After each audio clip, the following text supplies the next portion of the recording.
Fala pessoal, tava aqui só dando uma preparada no quadro e eu decidi que a gente vai fazer o seguinte.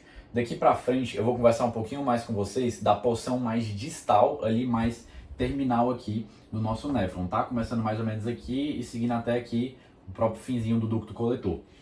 Por quê? Porque a gente já comentou aqui dessa porção inicial nas aulas passadas, as duas partes assim, principais, que seria justamente quem? Aqui o túbulo proximal e o próprio segmento aqui ascendente espesso da alça de Henle.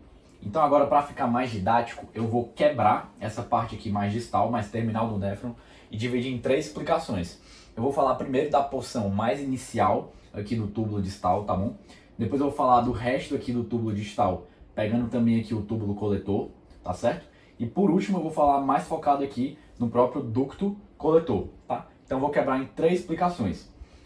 Não se preocupem com esse rumo de nomes que eu falei. Vamos preocupar só com essa iniciação, essa explicação aqui que eu vou dar agora. Essa explicação inicial, a primeira explicação. Que eu vou falar primeiro aqui do túbulo distal na sua porção mais inicial. Tá? Vamos lá. Aqui a gente tem o nosso néfron, que a gente já conhece. O nosso néfron. Então vamos aqui lá. Aqui vai vir todo filtrado, aí quando o filtrado passar para cá, né? Que o filtrado passar para cá, líquido tubular, já fiz isso várias vezes com vocês, né? E uma hora esse líquido tubular vai chegar aqui no túbulo distal, na porção aqui mais inicial do túbulo distal. Aqui, só revisando também os temas das aulas passadas, é aqui que justamente a gente vai encontrar aquelas células epiteliais especializadas que vão compor a mácula densa, né?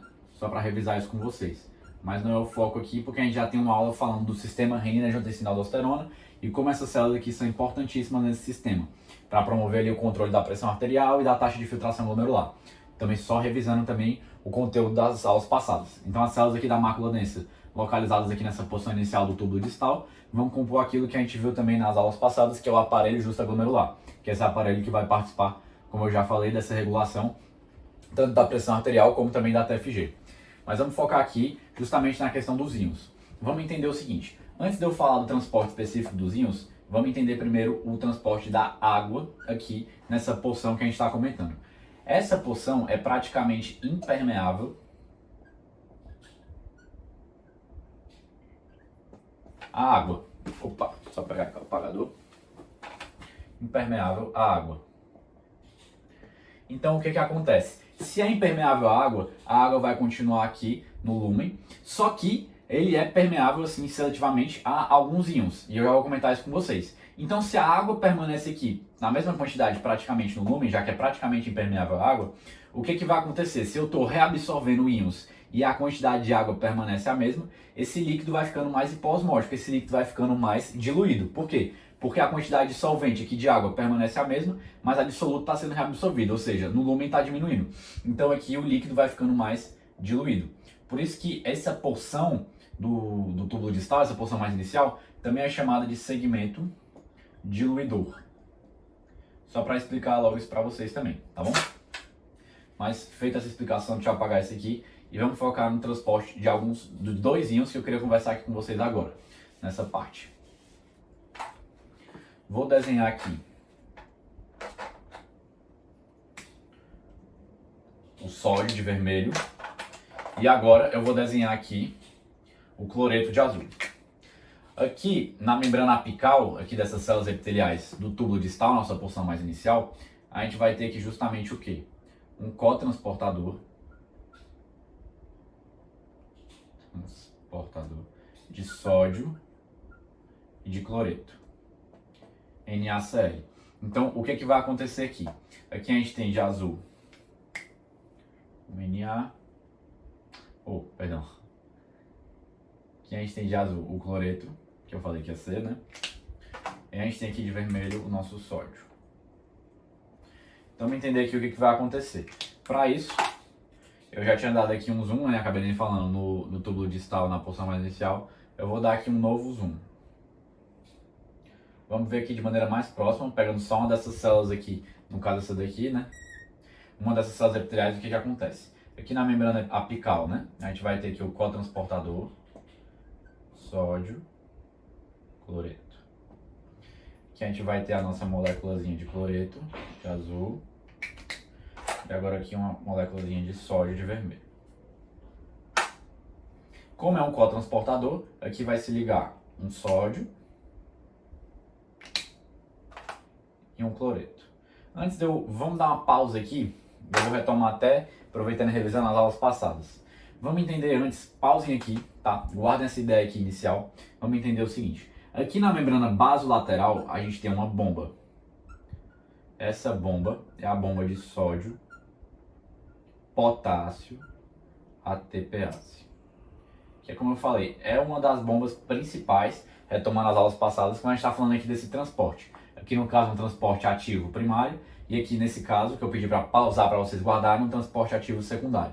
Vamos só entender o seguinte, relembrando, o sódio, como eu falei, ele é praticamente o nosso protagonista, um elemento muito importante para que a gente possa ter também a reabsorção de vários outros íons e substâncias, como glicose, aminoácidos, que a gente viu nas aulas passadas, principalmente comentando o que? O toluto proximal. Mas vamos focar aqui. Essa bomba vai fazer o quê? Vai bombear sódio para fora e potássio para dentro. Então aqui é o nosso sódiozinho para fora e o potássio aqui para dentro da célula. Então, focando aqui no sódio, como eu falei que é o principal aqui elemento quando a gente está falando da reabsorção de várias coisas. Se está bombeando sódio para fora, a concentração de sódio aqui dentro vai baixar.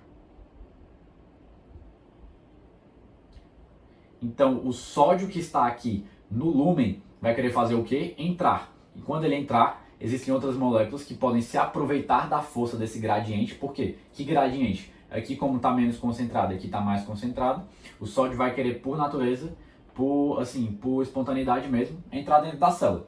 Então, se aproveitando desse gradiente, outras moléculas podem pegar uma carona, se a gente estiver falando de um cotransporte, e entrar também. Então, vamos entender o seguinte. Despausem agora. Aqui está o nosso sódio de azul, voltando à explicação, e aqui aqui está o nosso sódio de vermelho, né, que até que eu tinha desenhado aqui. Aqui está o nosso sódio de vermelho, e aqui está o nosso cloreto de azul. Então vamos entender o seguinte, eles vão se ligar aqui e vão entrar.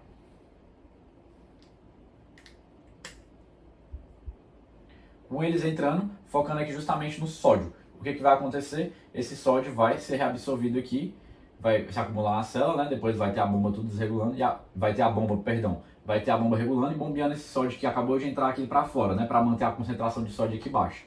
Então o sódio vai ser aqui para o intestino e vai ser reabsorvido na nossa circulação sanguínea. Queria focar principalmente no sódio, não vou comentar tanto o cloreto, tá bom? Para finalizar aqui essa apresentação, quero falar dos diuréticos tiazídicos. Dá um exemplo, Pedro. Hidroclorotiazida. Não vou desenhar tudo, não vai caber, né? Mas diuréticos muitas vezes são usados no tratamento antihipertensivo e da insuficiência cardíaca também.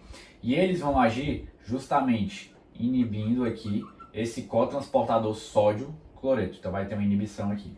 Se eles estão inibindo isso aqui, vai ser reabsorvido menos sódio. Se é reabsorvido menos sódio, também vai contribuir para que haja uma redução da nossa pressão arterial, que vai diminuir de maneira geral ali o nível de sódio no nosso próprio organismo, na nossa própria circulação, e assim também a volemia vai cair um pouquinho, tá bom?